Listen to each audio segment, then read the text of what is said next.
Hey guys, real quick, I'm going to show you this new bike rack that I made for the bed of my truck. I have a Gooseneck Hitch here in the bed of my truck, and I've never had a use for it until now. I wanted to figure out a way to carry all the bikes in the bed of my truck without taking up the bed of my truck, and it's worked out pretty good. Check it out. Okay, I just want to show you this here at the bottom. It's about 4.5 inches up, and I had to take this 2.5 inch square tubing down to about 2 3/8 to make it fit just right there in the Gooseneck Hitch. And I also went ahead and drilled for the hitch pin. Okay, bike rack already placed in the Gooseneck Hitch. It's actually sitting on top of the hitch pin. I get out to pull the hitch pin and it will settle on down. Once I get up there, you'll see it drop on down into the hitch right there. And it did lock in. I'll pull up on it just to make sure, but it's in there. It's not going anywhere. Okay, the two pieces here on top, they are 2.5 inch square tubing as well. It's cut straight off the long piece, and they are 12 inches long. I centered them up, welded them up, and then I took the 1 inch square tubing, and it is centered up as well at 47 inches long. And those two pieces are 12 inches apart, which works pretty good for the bikes.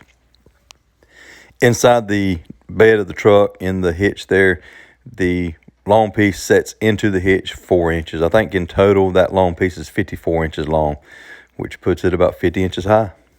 Once the paint was dry, I zip tied some pipe insulation to the 1 inch square tubing to not only protect the bikes, but to keep them from sliding around there on the bike rack.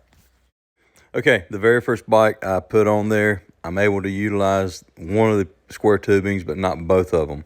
And that's okay. The front of the bike there is resting on my bed cover. The second bike works perfect with the 12 inch spread there on the 1 inch tubing.